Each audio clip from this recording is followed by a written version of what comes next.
A filosofia política procura compreender como os seres humanos organizam a vida em comum, de onde vem a autoridade, o que torna um governo legítimo e quais relações existem entre poder, justiça, liberdade, igualdade e participação. Desde a antiguidade até o pensamento contemporâneo, essas questões receberam respostas muito diferentes. Platão e Aristóteles pensaram a política a partir da cidade grega. Maquiavel analisou o poder com base na experiência histórica. Hobbes, Locke e Rousseau formularam teorias do contrato social. Hannah Arendt refletiu sobre a esfera pública e o totalitarismo. E Michel Foucault investigou as formas difusas de poder presentes nas instituições modernas. Platão desenvolveu sua filosofia política em um período de profunda crise da cidade de Atenas. A instabilidade política, as guerras e, sobretudo, a condenação de Sócrates contribuíram para sua desconfiança em relação à democracia ateniense. Para ele, o governo não deveria ser conduzido apenas pela opinião da maioria, pois a opinião podia ser manipulada pela retórica, pelas paixões e pelos interesses particulares. Governar exigia conhecimento verdadeiro sobre a justiça e o bem. Em sua obra, A República, Platão apresenta a ideia de uma cidade ideal. Essa cidade seria organizada de acordo com as diferentes aptidões de seus habitantes. Haveria os produtores, responsáveis pelas atividades econômicas, os guardiões, encarregados da defesa, e os governantes, responsáveis pela direção política. A justiça consistiria em cada grupo cumprir corretamente sua função, sem interferir indevidamente nas funções dos demais. Essa organização da cidade corresponde à divisão da alma humana. Platão afirma que a alma possui uma parte racional, uma parte irascível e uma parte desejante. Assim como a razão deve governar os impulsos e desejos do indivíduo, os filósofos deveriam governar a cidade. O filósofo seria o mais preparado para governar porque teria alcançado o conhecimento do bem, isto é, do princípio superior que permite compreender a verdade e orientar a ação justa. A proposta do governo dos filósofos não significa apenas entregar o poder a intelectuais. O filósofo governante platônico deveria passar por um longo processo de educação moral, intelectual e política. Ele governaria não para obter riqueza ou prestígio, mas por dever em relação à comunidade. Na alegoria da caverna, aquele que contempla a verdade deve retornar para auxiliar os que permanecem presos às aparências. A filosofia, desse modo, assume uma função política e educativa. Platão também apresenta uma crítica às formas de governo. A aristocracia dos sábios seria a forma superior. Sua degeneração levaria à timocracia, à oligarquia, à democracia e, finalmente, à tirania. A democracia, em sua visão, poderia transformar a liberdade em desordem, criando condições para o surgimento de um líder demagógico.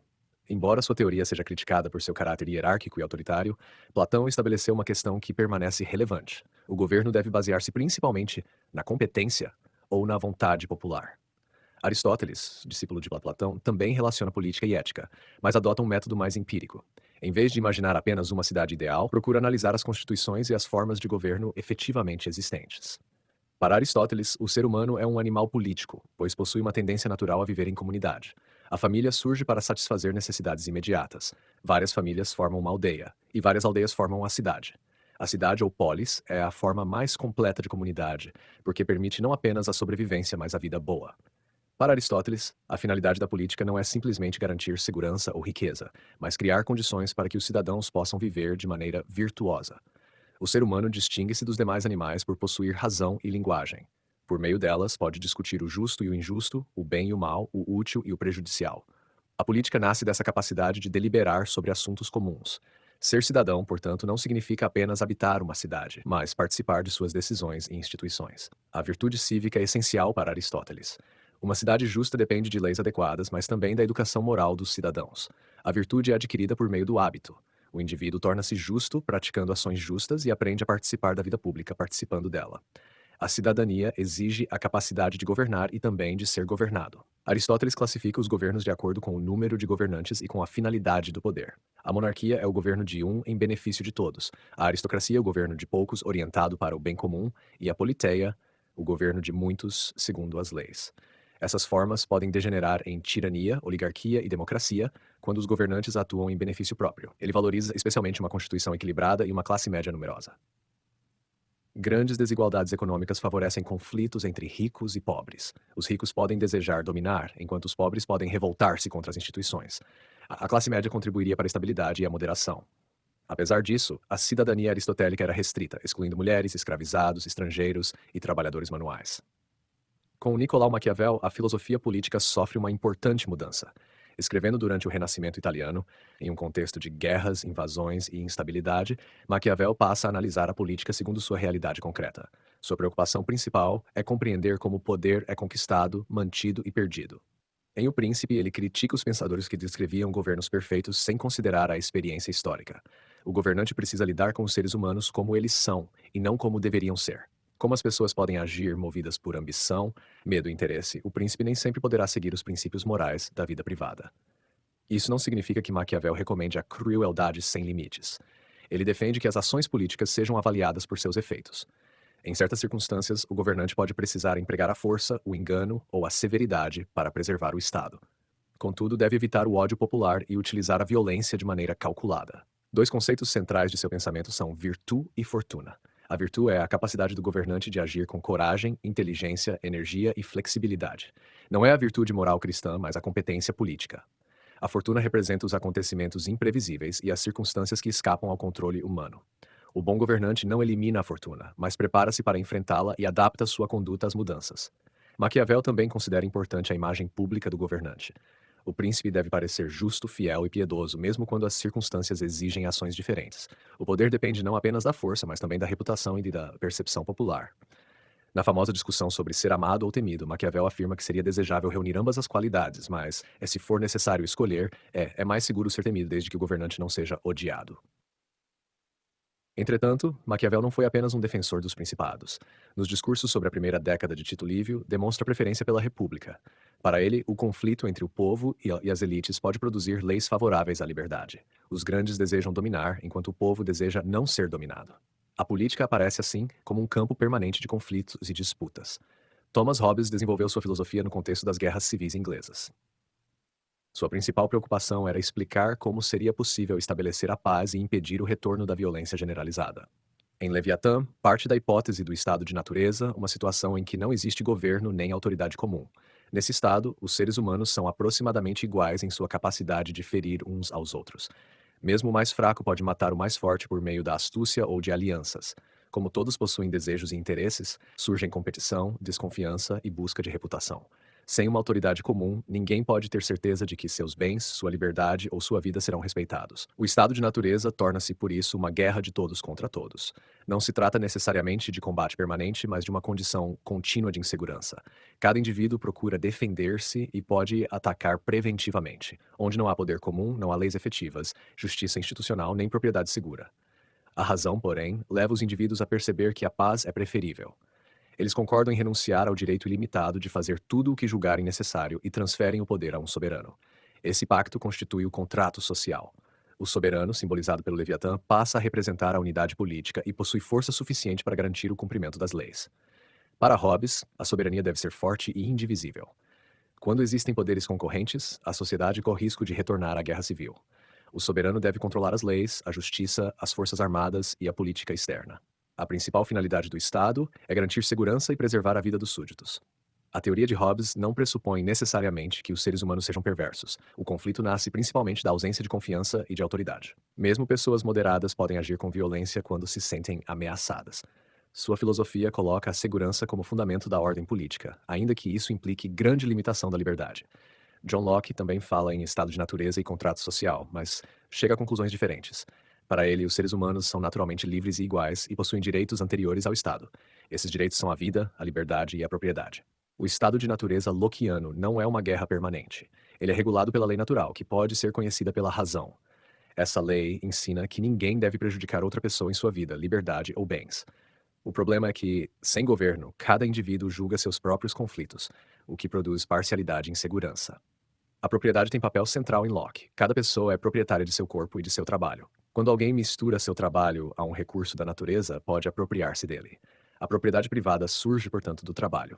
Mais tarde, com o uso do dinheiro, torna-se possível acumular riqueza em maior quantidade. Para superar os inconvenientes do estado de natureza, os indivíduos formam uma sociedade política. O governo é criado para proteger os direitos naturais e não para eliminá-los. Ao contrário de Hobbes, Locke não defende um soberano absoluto. O poder político deve ser limitado pelas leis e pelo consentimento dos governados. O governo é um instrumento da sociedade. Essa ideia contribui para a separação entre Estado e sociedade civil. Os indivíduos possuem direitos, interesses econômicos e convicções religiosas que não dependem inteiramente da autoridade estatal. Locke também defende a tolerância religiosa, argumentando que a fé não pode ser imposta pela força. Quando o governo viola os direitos naturais e passa a agir de modo arbitrário, perde sua legitimidade. Nesse caso, o povo possui o direito de resistência e pode substituir os governantes. Essa concepção influenciou profundamente o liberalismo, o constitucionalismo e as revoluções modernas. Jean-Jacques Rousseau retoma o contrato social, mas critica as desigualdades produzidas pela sociedade. Para ele, o problema político não é apenas proteger indivíduos e propriedades, mas criar uma ordem na qual os cidadãos continuem livres, mesmo submetidos às leis. Rousseau descreve o ser humano natural como relativamente pacífico e independente. Ele seria movido principalmente pela autopreservação e pela piedade diante do sofrimento alheio. A desigualdade surgiria progressivamente com a formação da sociedade, a divisão do trabalho, a comparação social e, sobretudo, a propriedade privada. Quando alguns indivíduos acumulam bens e poder, surgem dependência, competição e dominação. As instituições políticas podem aparecer como defensoras de todos, mas muitas vezes servem para proteger os interesses dos ricos. Rousseau procura então formular um pacto verdadeiramente legítimo. Em Do Contrato Social, afirma que a soberania pertence ao povo. Nenhum governante possui autoridade natural sobre os demais. A força não produz direito. A legitimidade nasce quando todos os cidadãos formam uma comunidade e participam da criação das leis. A vontade geral é o conceito central dessa teoria. Ela não é simplesmente a soma das opiniões individuais, mas a vontade orientada para o bem comum. Cada pessoa possui interesses particulares, mas como cidadã deve pensar no interesse da coletividade. A liberdade política consiste em obedecer às leis que o próprio povo estabelece. O cidadão é ao mesmo tempo autor e destinatário da lei. Por isso, a soberania popular não pode ser transferida inteiramente a um governante. O governo é apenas o executor da vontade soberana. Rousseau também destaca a importância da igualdade política. Grandes desigualdades econômicas tornam a liberdade apenas formal, pois os muito ricos podem controlar as instituições, enquanto os muito pobres se tornam dependentes. Uma comunidade livre exige que ninguém seja tão rico a ponto de comprar outro e que ninguém seja tão pobre a ponto de precisar vender-se. Sua teoria enfrenta dificuldades, especialmente na definição da vontade geral. Existe o risco de que governantes afirmem representar o povo e reprimam as opiniões divergentes. Ainda assim, Rousseau foi decisivo para a defesa da soberania popular, da cidadania ativa e da igualdade política. Hannah Arendt refletiu sobre a política a partir das grandes crises do século XX, especialmente o nazismo, o stalinismo e o totalitarismo. Para ela, a política não se reduz ao Estado nem à administração. Ela nasce quando pessoas livres e diferentes aparecem em público para falar, deliberar e agir em conjunto. A pluralidade é a condição básica da política. Os seres humanos são iguais porque podem participar de um mundo comum, mas são também diferentes, pois cada indivíduo possui uma perspectiva própria. A política não deveria eliminar essas diferenças, mas permitir que se manifestem em um espaço compartilhado. Em A Condição Humana, Arendt distingue trabalho, obra e ação. O trabalho corresponde às atividades necessárias à sobrevivência. A obra produz objetos e instituições duráveis, e a ação ocorre diretamente entre as pessoas. A ação é propriamente política, porque permite iniciar algo novo. A liberdade, para Arendt, não é apenas uma condição interior. Ela aparece publicamente quando os indivíduos agem em conjunto.